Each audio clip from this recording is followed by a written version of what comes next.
जी Virat sir, ये कहते हुए नंदिनी तुरंत ही उस कमरे से निकल गई थी। विराज ने नंदिनी के ऊपर काफी जिम्मेदारी दे दी थी, लेकिन नंदिनी काफी कॉन्फिडेंट थी क्योंकि अभिमन्यु ठीक था, उसे होश आ गया था और उसके बयान से कंपनी की रेपुटेशन भी बचने वाली थी। करीब 2-3 घंटे बाद सूरज की पहली किरण के साथ सुबह 8 बजे red carpet, flower decoration, tables, microphones, 10 से 12 सिक्योरिटी गार्ड्स मौजूद थे और उनसे कुछ ही मीटर की दूरी पर मुंबई शहर के बेस्ट जर्नलिस्ट, रिपोर्टर्स और टीवी चैनल की टीम होटल पहुंच गई थी। उनके आने की खबर से देखते ही देखते आसपास में तहलका मच गया और देखते ही देखते होटल दवरीसा के बाहर 1000 से ज्यादा लोगों की भीड़ जम गई थी। विराट जिंदल तो ऊपर खड़े होकर नीचे का सारा माहौल देख रहा था।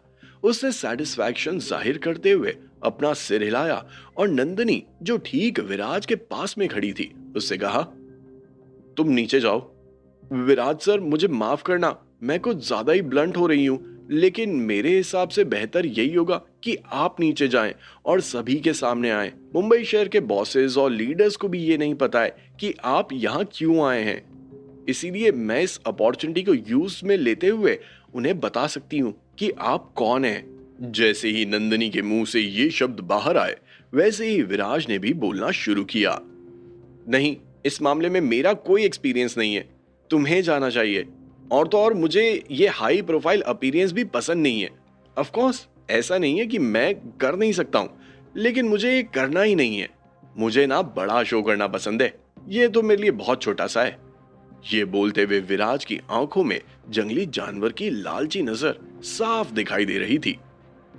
मुझे पता है। ये बोलते हुए नंदिनी के कदम नीचे की तरफ बढ़ने लगे थे। हालांकि नंदिनी विराज को लेकर कुछ ज्यादा ही कंफ्यूज्ड थी।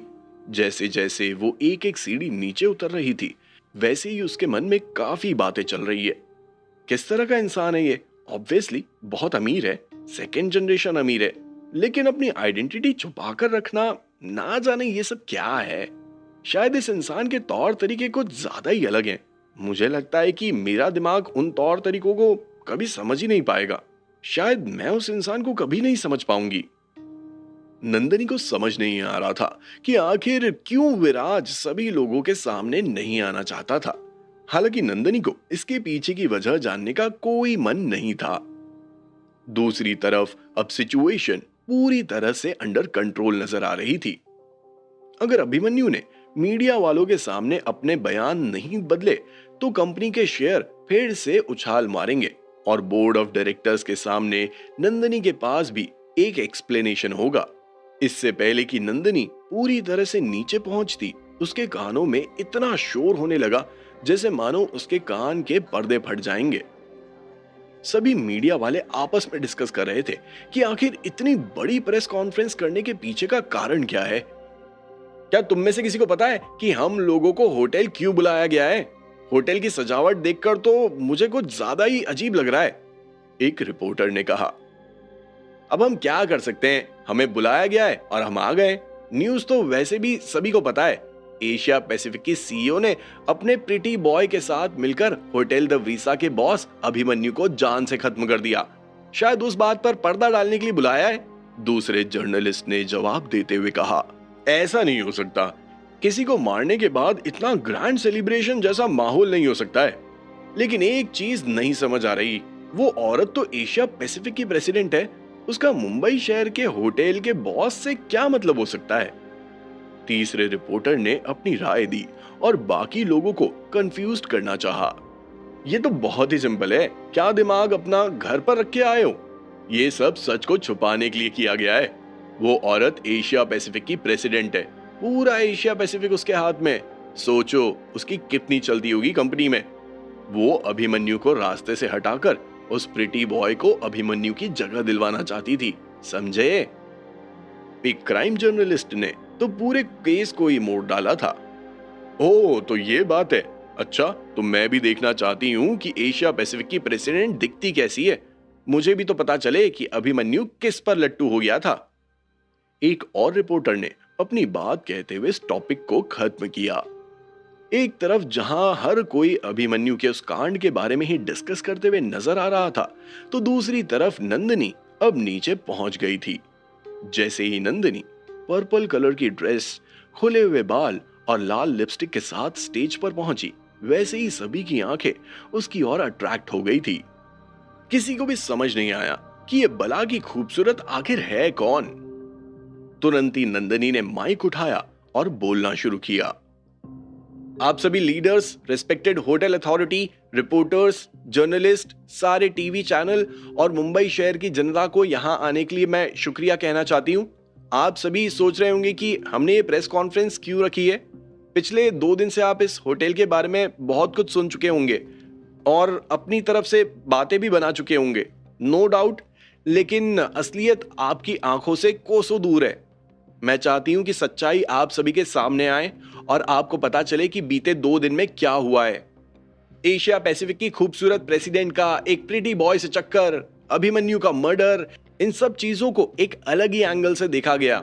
लेकिन मैं, एशिया पैसिफिक की खूबसूरत प्रेसिडेंट, आपको बताना चाहती है कि वो सब कुछ एक रूमर है, सब कुछ झूठ है, उससे ज्यादा कुछ भी नहीं। तुम्हें क्या लगता है कि एक रूमर वाकई में एक रूमर है? हमें एविडेंस चाहिए, लेकिन तुम्हारे पास तो कोई एविडेंस ही नहीं है। तुम्हें लगता है कि हम तुम्हारे मुंह से निकले शब्दों पर ऐसे ही भरोसा कर लें? अभिनंदनी ने अपनी बात पूरी खत्म भी नहीं की थी कि तभी अचानक से भीड़ में से उसे किसी लड़की की तीखी आवाज सुनाई दी। वो लड़की थोड़ी चबी थी और नाम रूही था। उसका मुंबई में अच्छा खासा बिजनेस था। उसकी अभिमन्यु से काफी अच्छी दोस्ती थी और दोनों कई बार साथ में पार्टी भी किया करते थे। जैसे ही रूही ने बोलना खत्म किया, वैसे ही एक और इंसान ने बोलते हुए कहा, ये सही कह रही है, हमें एविडेंस चाहिए। अभिमन्यु कहाँ है? वो प्रिटी बॉय कहाँ है? अब तुम्हारे पास और कौन से नए बहाने हैं? जैसे ही नंदिनी ने ये शब्द सुने, वैसे ही उसका चेहरा मुरझा सा गया था। उसे पूरा बोलने का मौका भी नहीं मिला और लोगों ने बीच में बोलना शुरू कर दिया था। साथ ही साथ वहां मौजूद हर कोई अभी भी अभिमन्यु को ही हीरो समझ रहा था।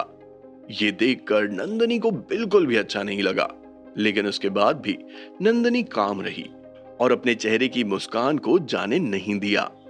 तुरंत ही नंदिनी ने अपने बॉडीगार्ड सुमित को कहा, लेकर आओ उसे।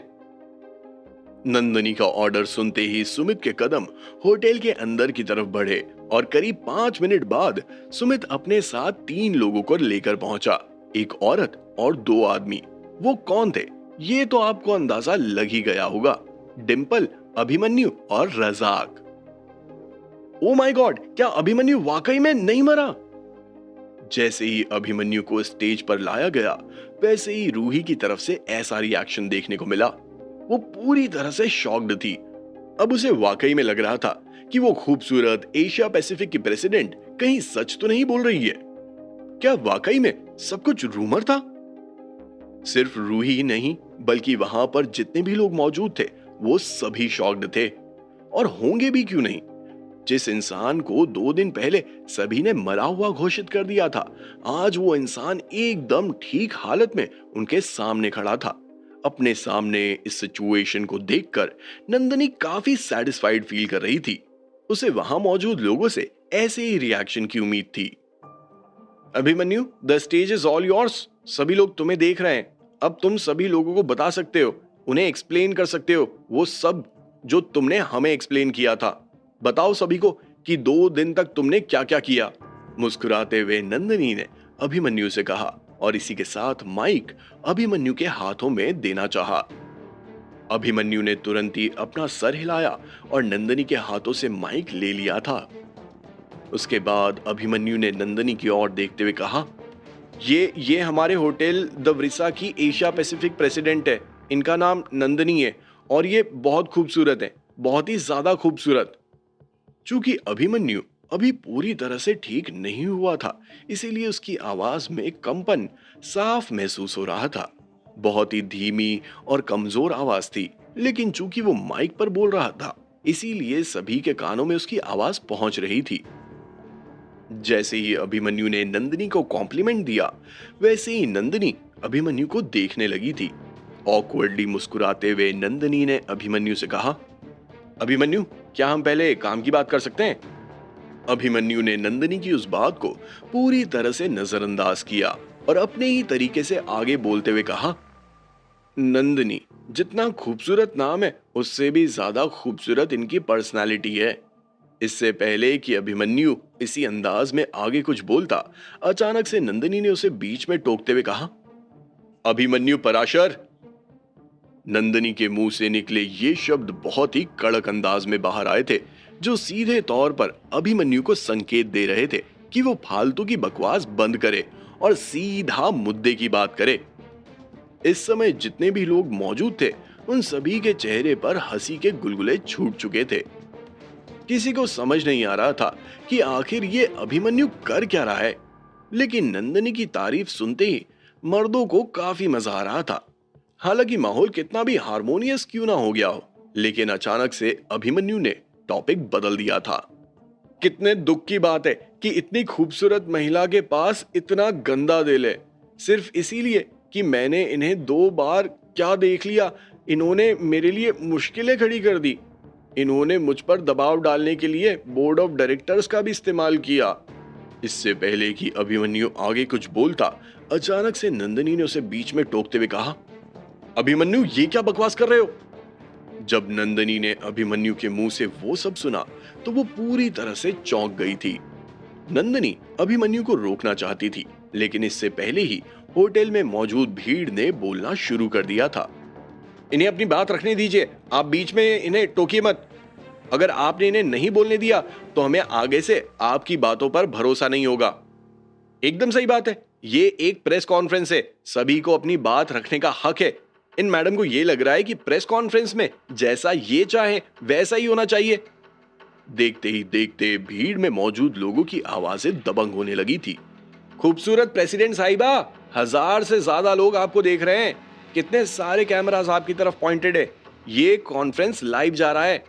लाखों करोड़ों लोग अपने घर में बैठकर आपको देख रहे होंगे। ऐसे में आप मीडिया के सामने एविडेंस को बोलने का मौका नहीं दे रही हैं। इससे हम लोग क्या समझे? क्या होटल द वरीसा को डर लग रहा है कि उनका नामो निशान मिटने वाला है? पासा उल्टा पड़ता हुआ दिखाई दे रहा था और भीड़ पूरी की पूरी अभिमन्यु का सपोर्ट करती हुई नजर आ रही थी। इन धमकियों के बीच में आखिर नंदिनी और कर भी क्या सकती थी? कॉम्प्रोमाइज करने के अलावा उसके पास कोई ऑप्शन नहीं था। नंदिनी का मूड बहुत ही ज्यादा खराब हो गया था। उसने कभी नहीं सोचा था कि अभिमन्यु को जिस सिचुएशन से बाहर निकाला गया, उसकी जान बचाई गई, वो ही ऐसा करेगा। लेकिन चूंकि अब अभिमन्यु ऐसा कर रहा था तो नंदिनी को इसका रिजल्ट पता था। अब क्या होगा? होटल द वरीसा के शेयर और भी तेजी से नीचे आएंगे। बोर्ड ऑफ डायरेक्टर्स की टीम नंदिनी को नौकरी से निकाल देगी। विराज, जिसे प्रिटी बॉय बोला जा रहा था, उसका नाम भी खराब हो जाएगा। कुल मिलाकर सब कुछ खराब और होटल की नेगेटिव रेपुटेशन। लेकिन अब इस सिचुएशन से नंदिनी को कौन बाहर निकाल सकता था? ये अभिमन्यु आखिर क्या करने की कोशिश कर रहा था? क्या ये सब पहले से ही अभिमन्यु के प्लान का हिस्सा था? क्या अपनी चालाकी से अभिमन्यु ने इतनी दूर की प्लानिंग की थी? अब होटल द वरीसा की रेपुटेशन कौन बचाएगा? क्या विराज की ये चाल उसी पर भारी पड़ने वाली थी, या फिर विराज के पास भी प्लान बी मौजूद था? क्या डिंपल और रजाक अभिमन्यु का साथ देने वाले थे, या फिर डिंपल और रजाक विराज का साथ देंगे और मीडिया के सामने अभिमन्यु की असलियत बाहर आएगी? जानिए क्या होगा आगे, सुनिए कैश ऑन माई माइंड, सिर्फ और सिर्फ पॉकेट एफएम पर।